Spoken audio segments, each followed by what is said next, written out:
à tous, ravi de vous retrouver pour ce rendez-vous d'information francophone sur Al-Oula à la une ce vendredi. Rabat et Séoul renforcent la coopération dans le domaine économique. Un forum d'affaires s'est tenu aujourd'hui à Casablanca. Objectif, donner un coup de pouce aux échanges commerciaux et hisser le partenariat à un palier supérieur.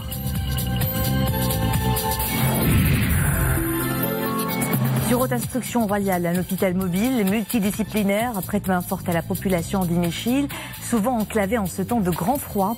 En 2 semaines, plus de 2500 personnes ont bénéficié de prestations de tout genre. Également dans ce journal, zoom sur une opération de sauvetage par la marine royale d'une ressortissante allemande de 79 ans, prise d'un malaise à bord d'un paquebot au large de Casablanca. Elle a été évacuée à l'hôpital Cheikh Khalifa Ben Zayed Al Nahyan. Les rêves de la créatrice de mode Fadel El Gadi se concrétisent. À Casablanca, elle réunit une 50aine d'artistes pour la bonne cause. Tendre la main aux enfants déscolarisés et défavorisés de Salé en formation de broderie à l'école que cette dame de cœur a créée. Avant le développement de ces titres, Sa Majesté le roi Mohammed VI a offert hier un rabat, un dîner en l'honneur du Premier ministre sud-coréen Lee Nak-yeon, présidé par le chef du gouvernement Sadil Atmani. Ont été conviés à ce dîner les conseillers du souverain André Azoulay et Abdeltef Mennouni, le président de la Chambre des représentants, des membres du gouvernement, ainsi que des opérateurs économiques et des hautes personnalités. Y ont également assisté côté sud-coréen les membres de la délégation officielle accompagnant le Premier ministre.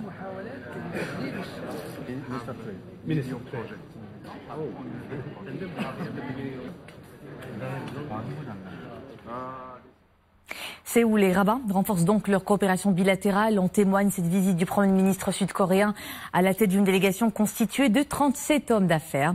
L'occasion d'explorer les opportunités existantes dans le royaume qui constitue la porte d'entrée du continent africain. Hier, Sadil Atmani et son homologue sud-coréen ont présidé la cérémonie de signature de 6 accords.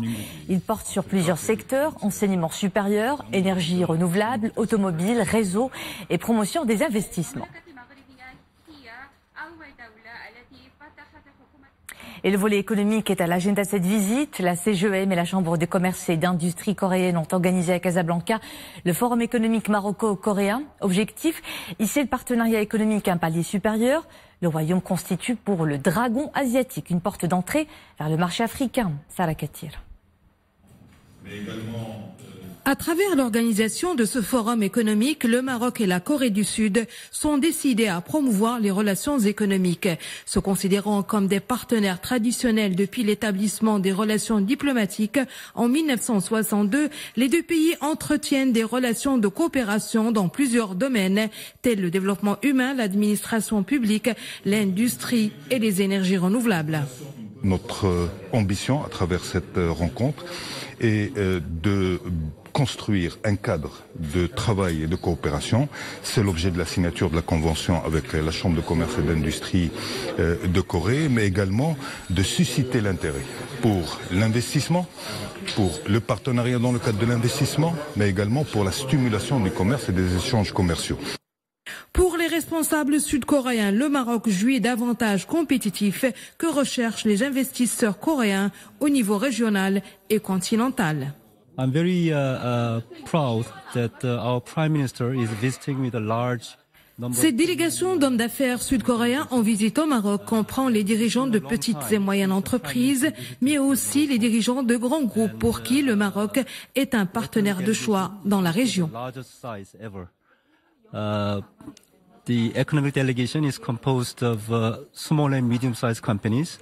12e puissance mondiale, la Corée du Sud est le 20e partenaire étranger du Maroc seulement.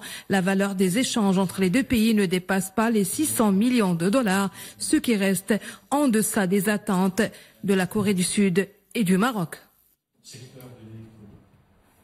À présent, ce communiqué du ministère des Affaires étrangères et de la coopération internationale. Le Maroc s'inscrit en faux contre la mise en circulation par un ressortissant mauritanien d'images de prétendus passeports marocains supposés appartenir notamment au président mauritanien Mohamed Ould Abdelaziz.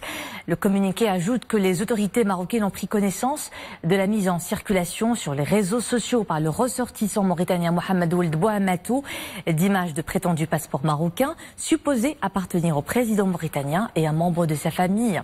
Le Royaume du Maroc s'inscrit en faux contre cette aberration grossière, souligne la même source, ajoutant que les investigations préliminaires ont permis de relever que ces prétendus passeports sont inexistants au niveau de la base de données des services marocains compétents.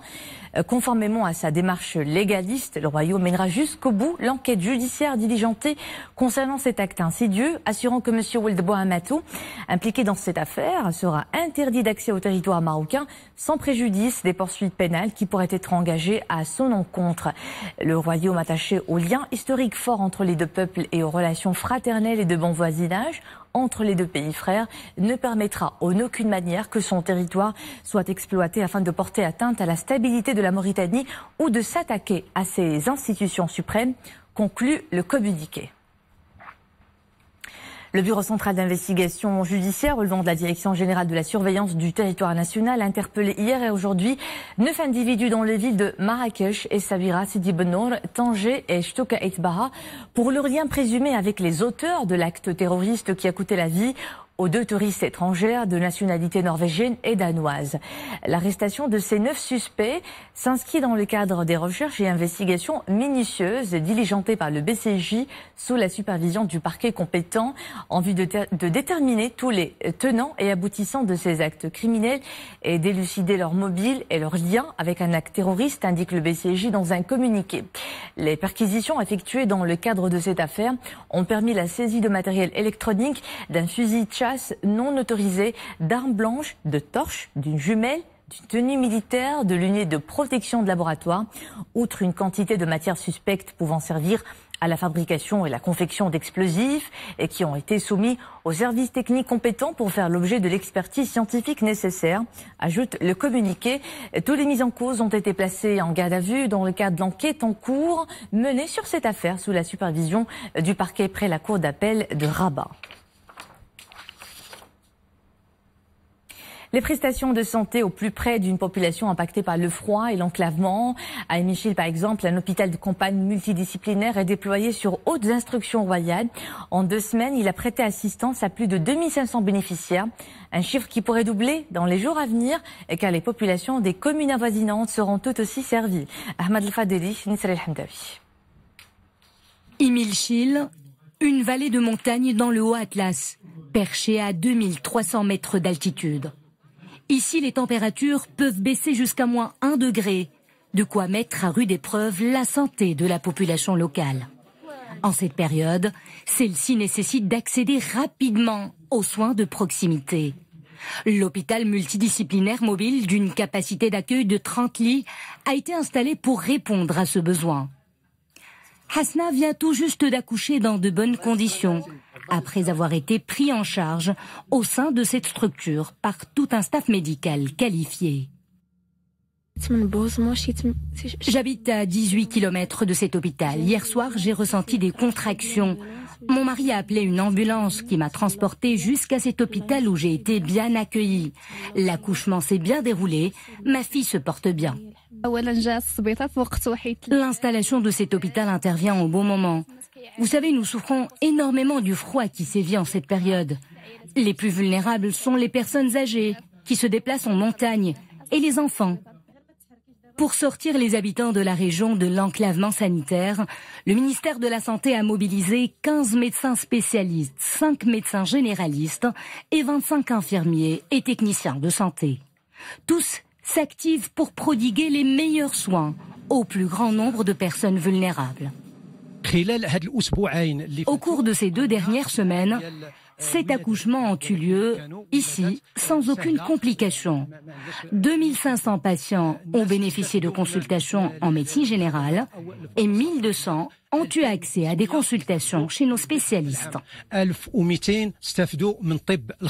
L'hôpital multidisciplinaire mobile reçoit quotidiennement 400 patients. Ce service de proximité apporte aussi du réconfort à une population locale qui a du mal à se déplacer au milieu des reliefs du Haut-Atlas en ce temps hivernal. Nous enchaînons avec cette opération de sauvetage d'une ressortissante allemande secourue par un hélicoptère de la Marine royale au large de Casablanca. Âgée de 79 ans, la ressortissante était à bord d'un paquebot où elle a été prise d'un traumatisme. Elle a été évacuée à l'hôpital Cheikh Khalifa Ben Zayed Al Nahyan de la métropole. Mohamed El Shkar pour les développements. C'était mardi dernier matin. L'alerte est donnée depuis ce paquebot, localisé à quelques 130 km au sud-ouest de Casablanca. À bord, une touriste allemande de 79 ans souffrait d'un malaise grave. Elle présentait un traumatisme avec hémorragie. Le SOS est donné et la Marine royale dépêche d'urgence un hélicoptère d'évacuation sanitaire. L'évacuation héliportée de la patiente, puis de son mari, est immédiate. Direction l'hôpital Cheikh Khalifa Ben Zayed Al Nahyan à Casablanca pour une prise en charge multidisciplinaire.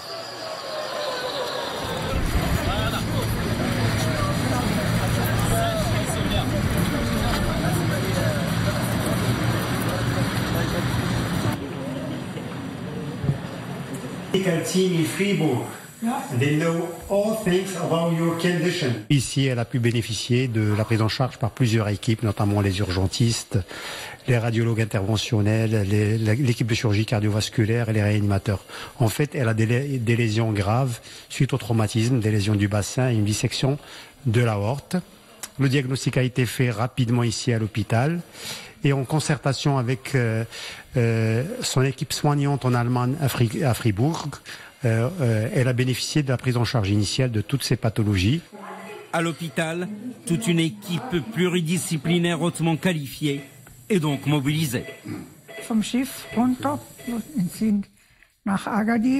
Nous avons fait une escale à Agadir où j'ai glissé. Je suis tombé, j'ai eu très mal. Mais j'ignorais que c'était grave. Je suis retourné sur le bateau et une fois au large, j'ai commencé à ressentir des douleurs insupportables. Je suis allé voir le médecin du bateau qui a fait des examens radiologiques et a constaté que j'avais une fracture au niveau du bassin ainsi qu'une hémorragie. Le paquebot a alors lancé un SOS et c'est un hélicoptère qui est venu du Maroc pour m'héliporter. La patiente de 79 ans se porte mieux, son état de santé est stabilisé grâce à l'intervention d'urgence et au professionnalisme de la Marine royale dont les équipes sont rodées à ce genre d'intervention et de sauvetage en mer. À la une de l'actualité étrangère, tension au Proche-Orient, en Cisjordanie plus précisément, où un Palestinien a été tué hier soir par des tirs de soldats israéliens au nord de Ramallah. Ce nouvel incident accentue la spirale de violence ces dernières semaines. Les forces de l'occupation israélienne continuent de prendre pour cible les Palestiniens de la Cisjordanie occupée. Le président américain Donald Trump ordonne au Pentagone d'élaborer un plan pour le retrait de la moitié des 14 000 soldats américains stationnés en Afghanistan. La décision intervient au lendemain de l'annonce du retrait des 2 000 soldats américains mobilisés en Syrie.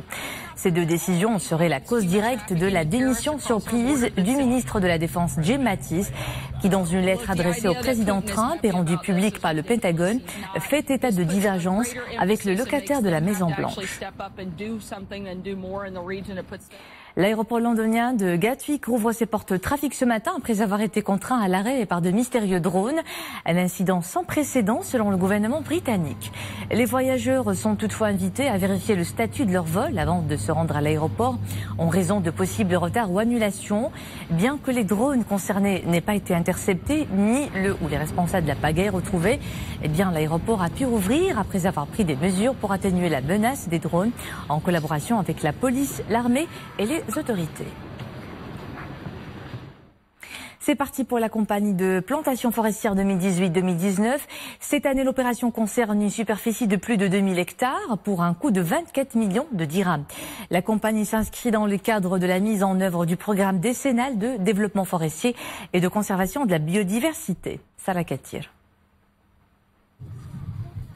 C'est par la forêt de Bir Baouch dans la province de Stad qu'a commencé la campagne de plantation forestière 2018-2019. Les objectifs qui sont assignés à ce programme de reboisement, ils s'attellent bien sûr sur la restauration des écosystèmes forestiers naturels, notamment de chênes-lièges et de tuyas, comme ils visent aussi la restauration et la gestion durable des terres en amont des bassins versants, notamment le bassin versant d'Oued el-Maleh, comme aussi l'amélioration de la productivité ligneuse et pastorale dans les périmètres et le traitement ou le renouvellement des peuplements forestiers constituant les trames vertes des forêts urbaines et périurbaines. La réalisation de ce programme concourt aux objectifs de restauration des écosystèmes forestiers naturels. Et à ce chantier de reboisement sont intégrées des initiatives pédagogiques et où les élèves sont associés aux opérations de plantation. Le Haut Commissariat aux eaux et forêts insiste au fait de l'intégration des écoliers dans le cadre de la promotion de la nature et l'éducation à l'environnement. Et cela dans le sens de sensibiliser les écoliers par rapport à la protection de la nature. Je suis venue avec mes enfants aujourd'hui pour qu'ils puissent apprendre et avoir beaucoup plus d'informations. Et ces apprenants en ont besoin.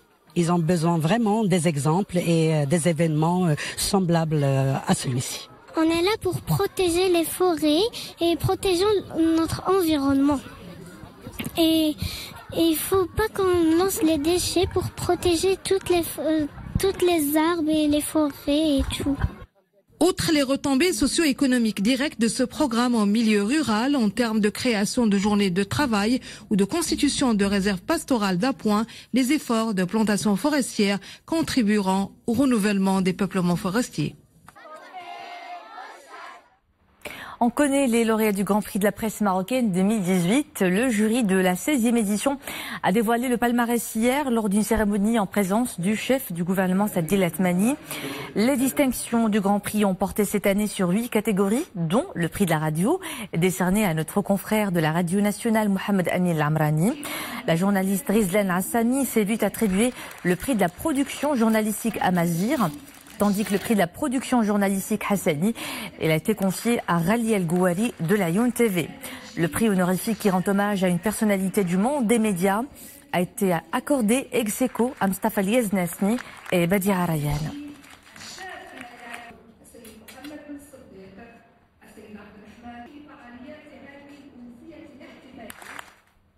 Elle est styliste, créatrice de mode, mais pas que. Fadel El Gadi est une dame de cœur.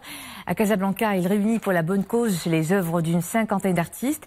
Une exposition collective qui rassemble des talents montants de la peinture et d'autres de renom. Brode Art est une exposition dont les recettes iront aux jeunes défavorisés du centre de broderie de Salé, créé par cette gardienne d'un savoir-faire ancestral. Dominique Orlando. On est tout d'abord frappé par la grande qualité de cette exposition collective qui prouve que chacun des artistes a choisi le meilleur de ses œuvres pour y figurer. Il est vrai qu'il y a à l'initiative de ce regroupement l'épatant Fadel El Gadi qui, tout en accueillant avec bienveillance chacun des artistes et des invités, n'a jamais cessé de garder un œil sur ses nombreux protégés, affairés en direct à réaliser le meilleur d'eux-mêmes à l'aide de leurs seules petites mains. Je vois qu'ils sont passionnés, ils font ça, ils viennent tous les jours pour broder avec beaucoup de plaisir et ils sont rassurés parce qu'ils se disent qu'ils ont un avenir et ça c'est très important pour moi. Non seulement ils font de la beauté parce que pour moi broder et préserver cet art c'est d'une beauté inouïe et en même temps qu'ils se disent que demain ils seront citoyens à part entière et qu'ils auront un métier. Et ça, c'est une réussite pour moi. Une réussite éclatante qui ne pouvait qu'irradier tout autour d'elle. Et c'est bien pour cela qu'ils ont été si nombreux à la soutenir en acceptant d'offrir l'une de leurs œuvres pour la bonne cause. C'est un travail extraordinaire de vouloir aider des jeunes qui font qui travaillent dans la couture, de les aider, d'aider son école. Et donc j'ai participé dans cette exposition avec beaucoup de plaisir et je tiens à féliciter ce travail quand même énorme qu'elle fait. C'est une façon de préserver un art. De préserver un art qui disparaît. Qui disparaît. Et c'est très important. Beaucoup de choses disparaissent parce que les anciens sont morts et il n'y a pas de relève. Alors elle a créé une école avec des jeunes pour faire la relève et c'est une très bonne chose. Inaugurée en septembre 2016 dans la ville de Salé, l'école de broderie de Madame El Ghadi accueille pour une session de 3 ans une vingtaine de filles et de garçons qui pourront désormais décliner leur propre avenir, littéralement de leurs propres mains. Et sur cette note de générosité, on referme cette édition. À 20h30, l'info est de retour en compagnie de Qais Mohsin. Passez une agréable soirée.